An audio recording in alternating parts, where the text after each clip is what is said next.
taqlid al-asahi dan ikut qaul taqlid yang asah, la yadurru fi khamsi mi'atan nafsul lain, tidak terjejas kurang 2 liter pada 500 kali.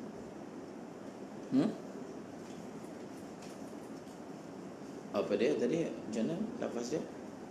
La yadurru fi khamsi mi'atan nafsul lain, tidak terjejas dengan kurang 2 liter untuk pulang, untuk bergelar 500 kali. Allahumma salli ala sayyidina Muhammad. Lagi Waqila salatatun, dan kuali ketiga mengatakan tidak terjejas dengan kurangnya 3 liter. Wal masyahatu ala al-khamsi mi'atan dira'un wa rubu'un bulan wa hardan wa umtan dira'un adamihi, dan ukuran pada 500 kaki itu 1 hasta dan 1/4 hasta. 1/4 hasta. 1/4 hasta tinggi, luas dan lebar dengan hasta anak Adam. Bahawa seberapa Tul, panjang. panjang, luas dan lebar. Sekejap. Panjang. Orang terjemah apa perkataan apa? Tul. Menulis bawah umqan. Tulan, ardan, umqan. Tulan panjang, ardan lebar, umqan dalam. Panjang, Lebar dan dalam. lebar dan dalam. Okey. Dan dia adalah 2 jengkal lebih kurang. Dia tu maksudnya itulah 2 hasta tu. Apa ni? 1 hasta suku tu lebih kurang berapa? 2 jengkal. Kemudian والتغير المؤثر بطاهر أو نجس طعم أو لون أو ريح. Di samping dinyatakan ukuran 2 qolah berdasarkan berat isi padu, dinyatakan juga berdasarkan ukuran. Ini masyhur, ukurannya adalah 1 hasta suku, lebar, panjang dan juga dalam. Tepat. Itu kalau bekas itu murabba' kan. Kalau bekas itu 4 segi. Namun perkataan hasta, perkataan jengkal, rital, itu semua adalah kiraan yang bukan metrik. Faham? Untuk menyelaraskan ukuran dan timbangan, negara kita pun pada tahun 80, awal 80 telah dimansuhkan sebarang bentuk ukuran timbangan yang lama dan diselaraskan di seluruh negara supaya menggunakan dipanggil ukuran metrik yang kita pakailah sekarang ni. Contohnya kilo, meter, mililiter, liter, faham? Maka ditukar kepada timbangan metrik. Masa itu Perdana Menteri yang ke-7 menjadi Perdana Menteri.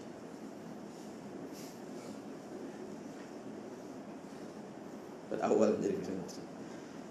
Itu antara tindakan awal yang beliau buat, memansuhkan sebarang bentuk timbangan lama. Contohnya tahil, kati. Tujuannya baguslah, supaya menyelaraskan dan dia memudahkan urusan perniagaan, supaya standard semua orang guna yang sama. Ini susah lah, ini guna lain, ini guna lain. Dia guna perkataan kati, tapi kati sini lain, kati sana lain. Kati juga sepikul beras, seguni, kalau Kedah punya sekepul, faham? Sekepul, apa lagi dah. Jadi dibuat timbangan metrik. Jadi itulah pendekatan ulama. Semua timbangan-timbangan sukatan ukuran yang lama ini ditransferkan kepada ukuran baru, maka adalah kitab-kitab yang dikarang untuk menangani perkara ini. Yang masyhurnya, ringkas, itu yang dikarang oleh Dr. Ali Jumaah, Al-Makaid wal Mawazin.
Itu Dr. Ali Jumaah.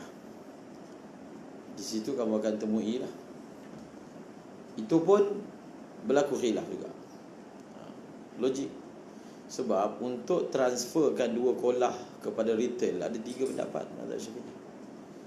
Ada kata 1000, ada kata 600, ada kata 500. Maka lumrahlah kalau berlaku khilaf dalam nak menentukan, misalnya satu retail ni sebenarnya banyak mana, dua kolah ni sebenarnya banyak mana, satu hasta ni sebenarnya banyak mana, maka kalau ada perbezaan yang kamu temui, itu biasa. Faham? Itu biasa. Selalu dah disebut bahawasanya dua kolah ni sama dengan 200 liter. Liter ni ukuran apa? Berat ke? Liter ni ukuran isi padu. Faham? Isi padu untuk cecair. Untuk cecair. Kalau untuk pepejal pun dipakai liter tak?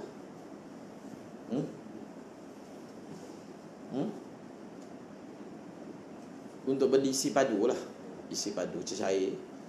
Maka bekas air kita main liter kan, liter isi padu. Dia bukan berat, faham? Sebab ada benda dia cecair tapi dia berat. Kalau timbang minyak dengan timbang air, mana lagi berat? Walaupun botol sama je, 600 ml kan, maka minyak berat lagi. So dalam bab air ni dia bukan ukur berat kan, dia ukur banyak kuantiti, dia bukan berat ataupun tidak. Kalau emas kita akan tengok berat dia, tapi yang ini itu wazan. Tapi yang ini kita akan tengok sebenarnya kalau ukuran tadi kan disebut satu hasta suku, itu dia akan kembali kepada isi padu juga. Bila bekas itu besar dia begitu, maknanya boleh diisi dengan air yang sebanyak itu. Faham? Jadi sama ada kita kira air itu sendiri ataupun kita kira bekas itu sendiri. Maka perlulah dapatkan meter dia, meter ke sentimeter. Satu hasta suku tu berapa sentimeter, faham? Ataupun memadai kita pakai hasta kita je. So hasta kita tak sama dengan hasta Arab. Betul tak? Hasta Arab panjang berbanding hasta kita. Maka diambil inisiatif untuk diterjemahkan dalam bentuk yang lebih standard, iaitu sentimeter, meter, inci dan seumpamanya. So nanti kita akan tengoklah, nak bekalkan antara banyak-banyak ditulis. Pelbagai kitab moden ni dia beza-beza, tak sama. Hatta Jabatan Mufti Malaysia pun dalam menyatakan dua kolah ini pun tak sama. Melaka sebut lain, negeri ni sebut lain, kitab pun tak sama, ulama Arab pun tak sama kan. Kitab Fiqh Manhaji sebut lain, Dr. Ali Jumaah sebut lain. Jadi yang mana satu tu yang nak dipakai, kita taklid saja, bukan kira sendiri. Cara nak kira itu dia perlu kembali kepada, kena cari bekas, panjanglah cerita dia. So kita guna pendekatan taklid saja, macam mana yang disebut oleh ulama, dan zahirnya kaedah untuk menentukan ulama yang berkaliber dalam bab ni, dalam bab kiraan-kiraan ni, maka yang itulah yang kita akan pakai. Baca. Dan perubahan yang memberi kesan dengan sesuatu yang suci ataupun najis adalah rasa, warna dan bau. Ayat ahadith salah satu kafir. Yang ini salah satu daripada tiga ini sudah diikuti. Salah satu ma'ruf. Lagi? Wahtaraza bil mu'assiri fil najisi ay taghayyuri bi sifatin ala syatti. Dan wahtaraza, baca apa tadi? Wahtaraza bil mu'assiri fil najisi ay taghayyuri bi sifatin ala syatti. Syatti. Lagi?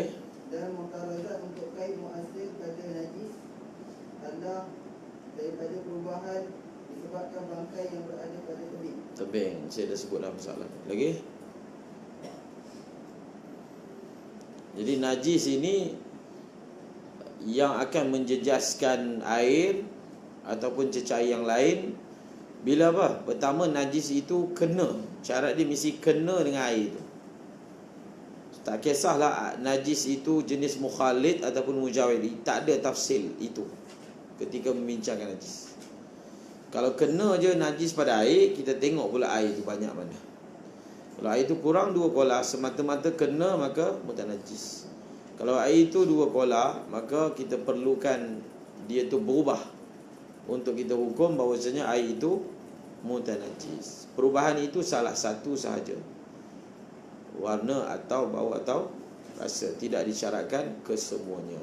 Ini ma'ruf, masalah ini jelas. Kemudian dia bawa satu masalah, jifatun ala syab, bangkai atas tebing yang baunya terlalu kuat sehingga memberi kesan kepada air. Angin yang bawa bau tu memberi kesan sehingga kalau kita bau air dia busuk, memang bau bangkai. Secara pasti tiada daripada bangkai itu yang masuk dalam air, meleleh ke mengalir ke, tak ada. Adakah air itu kita hukum mutanajis? Tidak, walaupun baunya ada. Kerana syarat asas tak ada, iaitu apa dia? Kena najis. Yulaqi, faham? Mulaqah najis tu tak ada. Maka bila mulaqah najis itu tak ada, ain najis itu tak ada, maka itu semua dipanggil mujarrad, semata-mata tarawuh, kesan daripada angin. Maka ia tidak ada membawa sebarang ain. Lalu dihukumlah najis itu, dihukumlah air itu masih suci lagi, menyucikan. Kemudian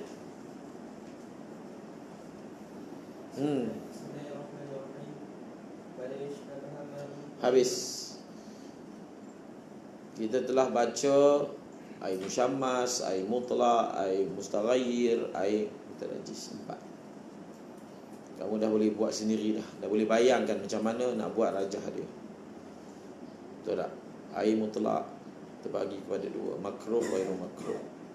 Yang makruh air musyammas, yang tak makruh selain air musyammas. Dan nak duduk lagi, nak letak lagi bawah makruh tu, yang air tu tulis kat sini. Apa lagi air yang dihukum makruh penggunaannya, masukkan dalam senarai. Dia suci lagi menyucikan, dan makruh. Apa dia? Senaraikan.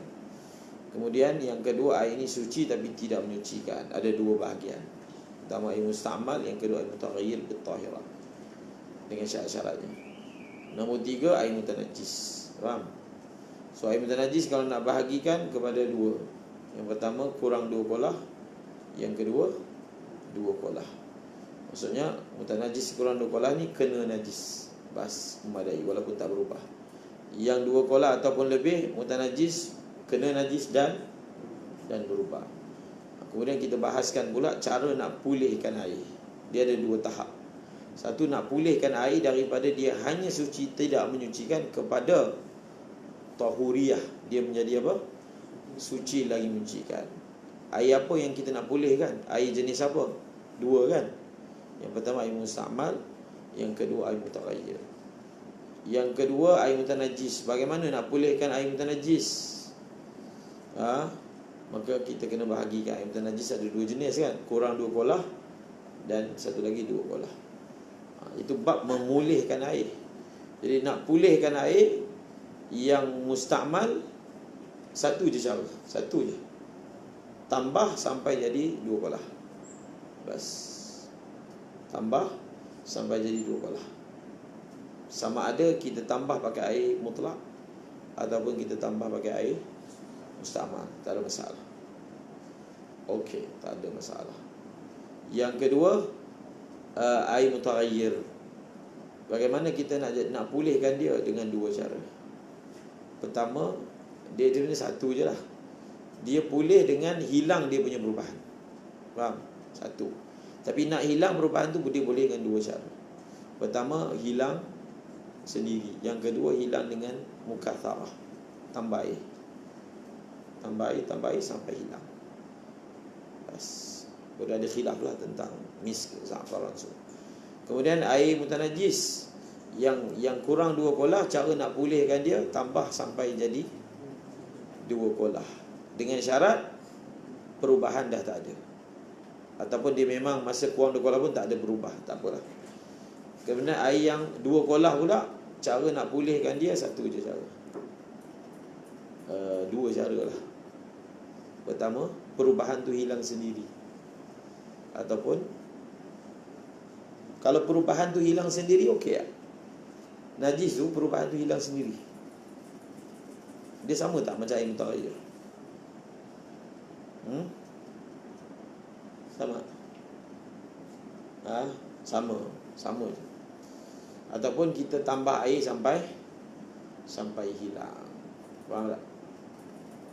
Tapi kalau air kurang 2 kolah, nak bagi dia jadi tahur, ada kata kita bagi tambah air je, walaupun tak sampai 2 kolah, air tu jadi suci kan, tapi tidak menyucikan. Ada satu lagi wajah kata dia juga menyucikan.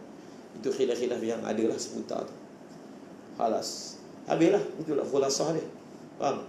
Bab air ni, khulasah dia, bab berkaitan dengan air. Allahumma salli ala Sayyidina Muhammad.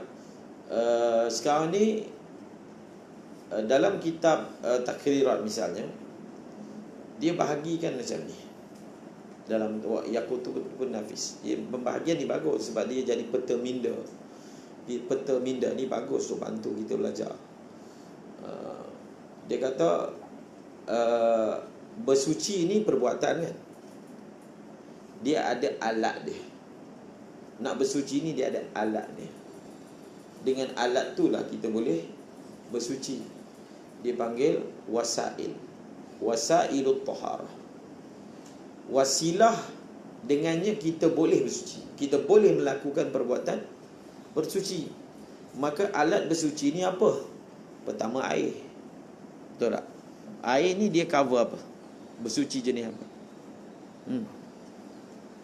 Dia bersuci jenis wudu, jenis mandi, lagi satu lagi cuci najis. Faham? Kemudian yang kedua, alat bersuci tanah. Dia cover apa? Dia tayammum. Dan dia juga cover bersuci membasuh najis anjing. Tapi dia kena gabung lah dengan air. Kalau tanah saja, tayammum. Tanah campur air, apa dia? Tanah campur air, tasbih, cuci najis mughallasah. Tanah campur. Faham tak? Dalam mazhab Syafi'i, kita bersuci ni, dia ada wuduk saja, tayammum saja. Dia ada satu lagi, wuduk campur tayammum.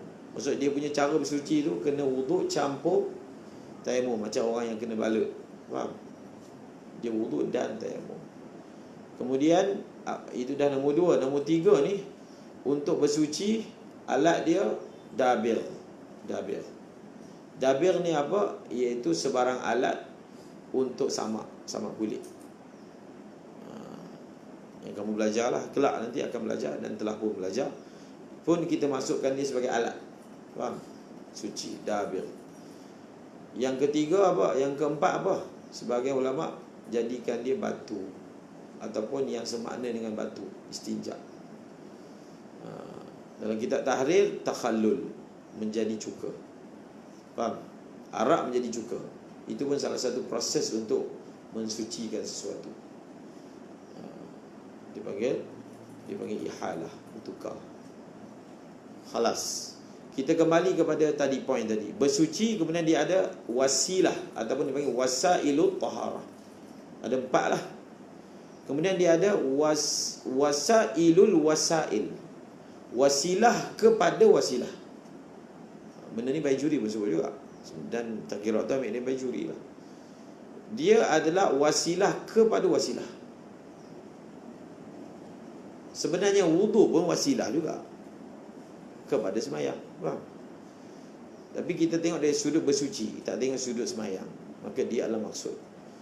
Maka wasilah kepada wasilah ada berapa? Ada 2. Wasilah kepada wasilah ni ada 2. Pertama, bekas.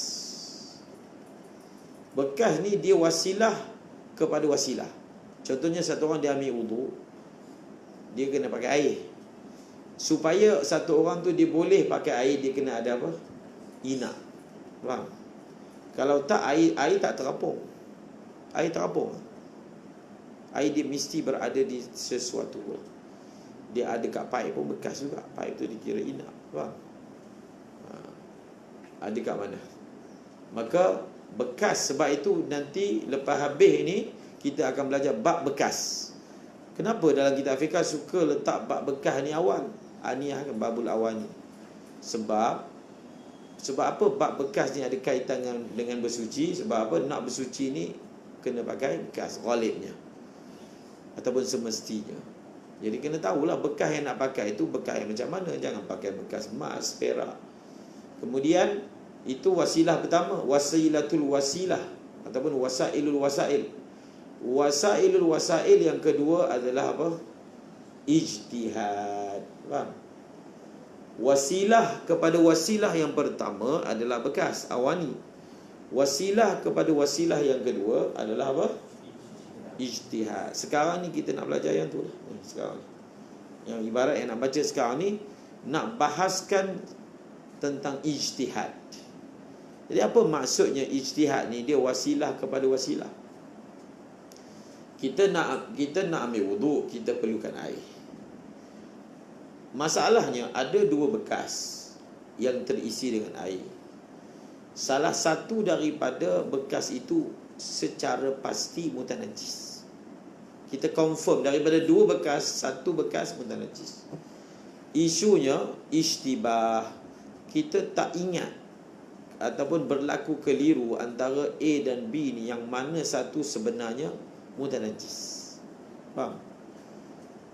Kita nak ambil wuduk macam mana? Apa jalan dia? Apa jalan kita untuk kita boleh guna air ni? Apa jalan dia? Apa helah dia? Ke tak boleh dah, bila keliru je yang mana satu, bas air tu kena tinggal, cari air lain. Ada tak sebarang wasilah supaya kita boleh guna wasilah ni? Lalu dengan kita guna wasilah air ni, kita boleh ambil wuduk.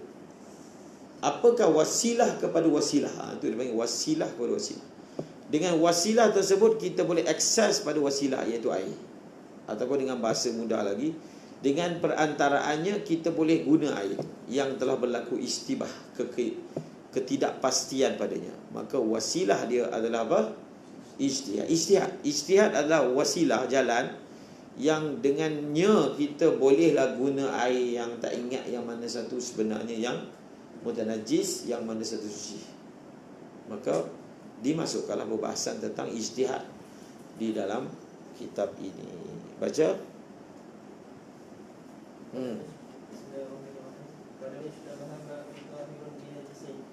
Walau ishtabaha ma'un tahirun binajisin.